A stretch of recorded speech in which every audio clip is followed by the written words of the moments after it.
Público el debate, ¿qué tal? Los saluda Richard Osuna. Los invito a que se queden durante los próximos minutos con nosotros aquí en debate, porque fíjense que tenemos la oportunidad de platicar con el actorazo Humberto Busto, que está aquí porque justamente dentro de unos días, ya a partir de este 8 de julio, estrena la serie No Tengo Miedo en Netflix. Así que Humberto, muchas gracias por estar con nosotros. No, pues gracias a ustedes. Me encanta hablar de esta serie, así que vamos, vamos a intercambiar.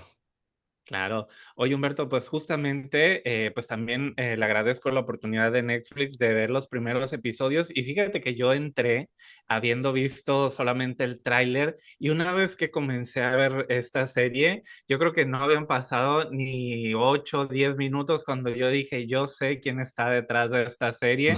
En la dirección, definitivamente Ernesto Contreras, que yo creo que se nota su mano por ahí. Entonces, tú ya habías tenido la oportunidad pues de trabajar con Ernesto. Me gustaría que me comentaras un poquito de volver a tener esta oportunidad de trabajar con él y sobre esta serie.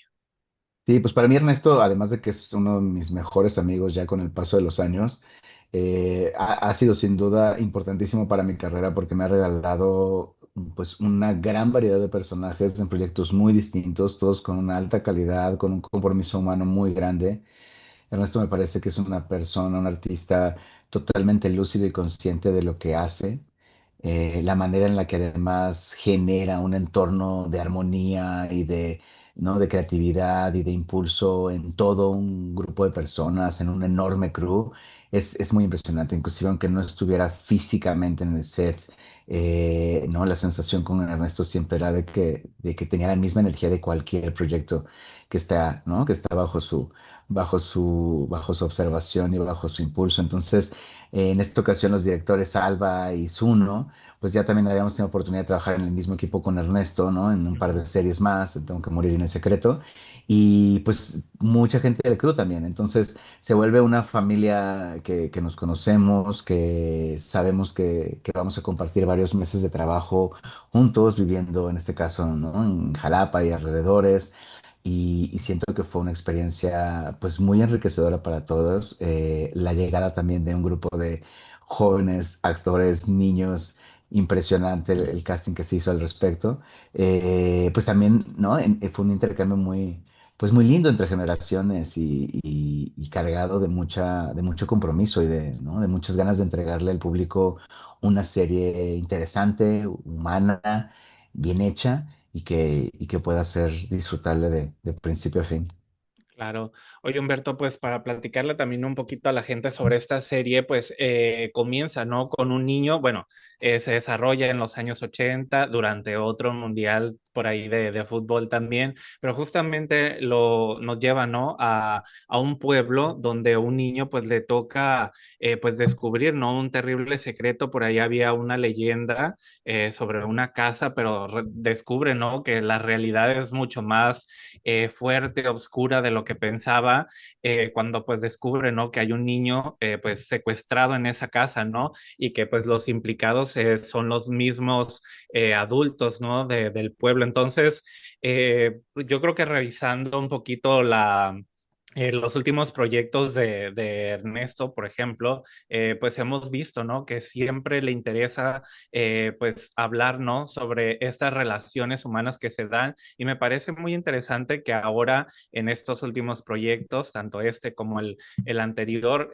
pues lo hacen, ¿no? Desde la mirada también de los niños, que yo creo que pues ahí hay una inocencia marcada, ¿no? Y de pronto descubrir pues esta perversidad de pronto al que puede llegar el ser humano, pues yo creo que es interesante verlo en pantalla, ¿no? Sí, sobre todo, por ejemplo, en este caso, en el contexto de la época, que ¿no? En 1986, mientras se está realizando el Mundial, pero que abarca ¿no? distintos momentos históricos previos a esa fecha y que tiene que ver con el descuido tan grande que hubo en el área del campo, ¿no? En el país, que sí generó pues una crisis muy grave para muchos, ¿no? Para muchas familias, para una gran parte del territorio nacional. Entonces, siento que la manera de conectar ese descubrimiento de los niños frente al mundo de los adultos, pues es poderoso en el sentido de que los adultos, a final de cuentas, están tratando de sobrevivir en ese entorno, ¿no? Creo que algo que plantea mucho la serie es de qué manera imposibilidad de avanzar económicamente, la amargura que puede generar el haber perdido, ¿no? En este caso, lo más valioso que puede ser ese territorio, esos cafetales, debido a esa plaga y debido, ¿no? A esa falta de oportunidades, cómo en algún momento puede desvirtuar la idea que tenemos sobre la ética y cómo estos personajes van estableciendo cada uno a su modo una confrontación con qué límites son capaces de, ¿no? de atravesar, traicionándose a sí mismos. Y en el caso de los niños, el ir descubriendo hasta dónde son capaces de llegar, me parece la oportunidad perfecta pues de retomar el origen de quienes somos como humanos. O sea, a final de cuentas, esa inocencia de la que tú hablas es algo que debemos proteger de cierta manera, a pesar de los años, ¿no? O sea, cómo lograr que esa, digamos, dignidad y esa lealtad al amor, a la luz, a la magia, al compañerismo, al trabajo en equipo, o sea, realmente son nuestros tesoros y son tesoros que se van perdiendo con el tiempo, ¿no? La serie a partir de la historia de los adultos sí refleja esa pérdida de, ¿no? de valor a esa área que es pues la que nos fundamenta como seres humanos y la que nos puede permitir salir de un estado de crisis. Entonces siento que esos temas que están ahí en una serie que al mismo tiempo pues es muy entretenida ¿no? y muy luminosa a pesar de la oscuridad que conlleva, pues creo que son las claves que pueden hacer que la gente la disfrute mucho y también pues se ponga a pensar sobre sus propios límites y qué es lo que haría en una circunstancia parecida. Claro. Oye, Humberto, pues sabemos que cada personaje representa de alguna forma pues un reto actoral. Estoy seguro que esta serie y por lo que nos cuenta la historia pues no es la excepción. Entonces, este personaje en específico de esta serie, ¿qué es lo que te regala a ti como actor? A mí, cuando son personajes, o sea, uno tiene oportunidad de tener personajes que a veces son más cercanos a uno y a veces son muy lejanos.